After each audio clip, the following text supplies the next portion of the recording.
तो चलिए कल के अभ्यास प्रश्न से शुरू करते हैं। कल का प्रश्न था, चर्चा में रहे मैटरहॉर्न पर्वत का विस्तार किन दो देशों में है। ऑप्शंस थे अर्जेंटीना और चिली, संयुक्त राज्य अमेरिका और कनाडा, स्विट्जरलैंड और इटली, ब्राज़ील और बोलीविया। इसका सही उत्तर है स्विट्जरलैंड और इटली। दरअसल हाल ही में कोरोना से निपटने में भारत के साथ एकजुटता प्रदर्शित करते हुए स्विट्जरलैंड ने प्रसिद्ध मैटरहॉर्न पर्वत पर लाइट प्रोजेक्टर की मदद से भारतीय तिरंगे को दिखाया था। इसके जरिए प्रत्येक भारतीय को कोरोना से जीतने की उम्मीद और जज्बे का संदेश दिया गया था। मैटरहॉर्न पर्वत आल्प्स पर्वत श्रेणी का हिस्सा है। इसका विस्तार स्विट्जरलैंड और इटली दोनों देशों में है। अब आज के सवालों को देखते हैं। पहला सवाल है, भारत में लोक सेवा दिवस कब मनाया जाता है। ऑप्शंस हैं 20 अप्रैल, 21 अप्रैल, 22 अप्रैल और 23 अप्रैल। सिविल सर्विस डे हर साल मनाया जाता है 21 अप्रैल को। इस मौके पर अखिल भारतीय सेवा के अधिकारियों को उनकी सर्वश्रेष्ठ सेवा के लिए पुरस्कृत किया जाता है। सरदार वल्लभ भाई पटेल ने 21 अप्रैल 1947 को मेटकॉफ हाउस दिल्ली में प्रशासनिक सेवा के प्रोबेशनर्स को संबोधित किया था, इसीलिए 21 अप्रैल को लोक सेवा दिवस मनाया जाता है। आज़ादी के बाद इस तरह का पहला कार्यक्रम 21 अप्रैल 2006 को विज्ञान भवन नई दिल्ली में आयोजित किया गया था। तब से हर साल 21 अप्रैल को लोक सेवा दिवस मनाया जाता है। अब दूसरा सवाल, हाल ही में देश का पहला कोविड-19 फ्री राज्य कौन बन गया है। केरल, बिहार, आंध्र प्रदेश, गोवा। बीते दिनों गोवा देश का पहला कोविड-19 फ्री राज्य बना है। गोवा के कुल 7 कोविड-19 के मरीजों का टेस्ट नेगेटिव पाया गया। मणिपुर देश का दूसरा कोविड-19 फ्री राज्य बन गया है। यहाँ के दोनों मामले भी नकारात्मक पाए गए। तो इसका सही उत्तर है विकल्प डी, गोवा। चर्चा में रहे न्यू डेवलपमेंट बैंक की स्थापना 2014 में किसके द्वारा की गई थी। यूरोपीय संघ, G20, ब्रिक्स या फिर G7। हाल ही में केंद्रीय वित्त मंत्री निर्मला सीतारमण ने न्यू डेवलपमेंट बैंक के बोर्ड ऑफ गवर्नर्स की 5वीं बैठक में वीडियो कॉन्फ्रेंसिंग के जरिए हिस्सा लिया।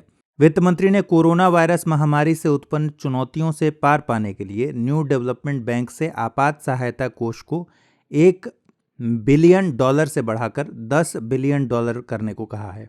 न्यू डेवलपमेंट बैंक ने ब्रिक्स देशों को कोरोना वायरस महामारी से निपटने के लिए $5 बिलियन की वित्तीय सहायता की है। इस बैंक की स्थापना ब्रिक्स देशों मतलब ब्राज़ील, रूस, भारत, चीन और दक्षिण अफ्रीका ने 2014 में की थी। बैंक की स्थापना का मकसद सदस्य देशों और अन्य उभरते देशों में बुनियादी ढांचा और सतत विकास परियोजनाओं के लिए संसाधन जुटाना था। बैंक ने अब तक भारत की लगभग $4.2 बिलियन की 14 परियोजनाओं को मंजूरी दी है। तो सही उत्तर इस प्रश्न का है विकल्प सी, ब्रिक्स। अब अगला सवाल देखते हैं। इंटेंजिबल कल्चरल हेरिटेज की राष्ट्रीय सूची किस मंत्रालय द्वारा शुरू की गई है। कृषि एवं किसान कल्याण मंत्रालय, नागरिक उड्डयन मंत्रालय, मानव संसाधन विकास मंत्रालय या फिर संस्कृति मंत्रालय। अब ये सवाल परीक्षा के लिहाज से बहुत ज़्यादा महत्वपूर्ण है। केंद्रीय संस्कृति मंत्री स्वतंत्र प्रभार प्रहलाद सिंह पटेल ने भारत की अमूर्त सांस्कृतिक विरासत की राष्ट्रीय सूची लॉन्च की। अमूर्त सांस्कृतिक विरासत, जिसे कहते हैं इंटेंजिबल कल्चरल हेरिटेज या फिर ICH।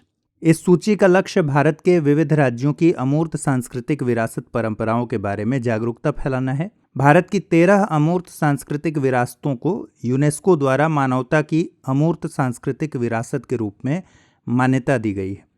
यह पहल संस्कृति मंत्रालय के विजन 2024 का एक भाग है। तो इस प्रश्न का सही जवाब है विकल्प डी, संस्कृति मंत्रालय। हाल ही में भारत सरकार ने FDI नीति में संशोधन किया। इस संशोधन के अनुसार किन देशों की कंपनियां केवल सरकारी मार्ग से ही भारत में निवेश कर सकती हैं। चीन, पाकिस्तान और बांग्लादेश, भारत के साथ भू सीमा यानी लैंड बॉर्डर साझा नहीं करने वाले सभी देश, सभी आसियान और बिम्स्टेक देश या फिर भारत के साथ लैंड बॉर्डर साझा करने वाले सभी देश। तो सरकार ने कोविड-19 महामारी के कारण भारतीय कंपनियों के अवसरवादी अधिग्रहण को रोकने के लिए मौजूदा FDI नीति में संशोधन किया है। संशोधन के अनुसार भारत के साथ भू सीमा साझा करने वाले देशों की कंपनियां केवल सरकारी मार्ग यानी गवर्नमेंट रूट से ही भारत में निवेश कर सकती हैं। इसका अर्थ है कि इन देशों की कंपनियां भारत सरकार की स्वीकृति प्राप्त करने के बाद ही भारत में निवेश कर पाएंगी। इससे पहले केवल पाकिस्तान और बांग्लादेश की कंपनियां भारत सरकार की स्वीकृति प्राप्त करने के बाद भारत में निवेश कर सकती थीं, लेकिन अब ये नियम बदल गया है। तो इसका सही उत्तर क्या होगा? भारत के साथ लैंड बॉर्डर साझा करने वाले सभी देश। अब आगे बढ़ते हैं। निम्नलिखित में से कौन सा एक क्षेत्र 1857 के विद्रोह से प्रभावित नहीं था? झांसी, चित्तौड़, जगदीशपुर, लखनऊ। इसका सही उत्तर है बी, चित्तौड़। 1857 के विद्रोह से चित्तौड़ प्रभावित नहीं हुआ था, जबकि झांसी, जगदीशपुर और लखनऊ इस विद्रोह के केंद्र में थे। झांसी में रानी लक्ष्मीबाई, जगदीशपुर में वीर कुंवर सिंह और लखनऊ में बेगम हजरत महल ने विद्रोह की अगुवाई की थी। 1857 के विद्रोह का नेतृत्व करने के लिए सांकेतिक मुखिया के रूप में किसे चुना गया था? नाना साहब, जनरल बख्त खान, बहादुर शाह जफर, खान बहादुर। 1857 के विद्रोह का नेतृत्व करने के लिए सांकेतिक मुखिया के रूप में बहादुर शाह को चुना गया था। बहादुर शाह जफर विद्रोह के औपचारिक और नाम मात्र के नेतृत्व करता थे।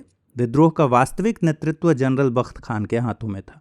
बख्त खान बरेली के सैन्य विद्रोह के अगुआ थे और बाद में अपने सैन्य साथियों के साथ दिल्ली पहुंचे थे।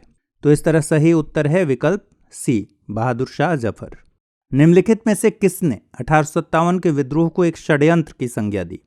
Sir John Lawrence, William Howard Russell, sir James Outram या फिर जेड रॉबर्ट्स। सर जेम्स आउट्रम ने 1857 के विद्रोह को मुसलमानों के षड्यंत्र का परिणाम बताया था। अब अन्य विकल्पों के बारे में जान लेते हैं। सर जॉन लॉरेंस ने कहा था कि 1857 की घटना सिर्फ गाय की चर्बी से उत्पन्न सैनिक उत्पाद थी। विलियम हावर्ड रसेल ने इस विद्रोह को धार्मिक युद्ध कहा था। जेड रॉबर्ट्स ने कहा था कि वर्ष 57 का विद्रोह सिपाही विद्रोह मात्र था। तो इस तरह सही उत्तर है विकल्प सी, सर जेम्स आउट्रम।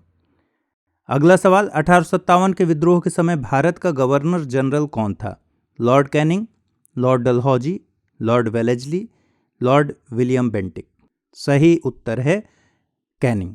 1857 के विद्रोह के समय भारत का गवर्नर जनरल लॉर्ड कैनिंग था। कैनिंग का कार्यकाल 1856 से लेकर 1862 तक था। आपको बता दें कि कैनिंग ही 1858 से 1862 तक भारत का पहला वायसराय भी था। डलहौजी 1848 से 1856 तक भारत का गवर्नर जनरल रहा था। डलहौजी व्यपगत के सिद्धांत के लिए जाना जाता है।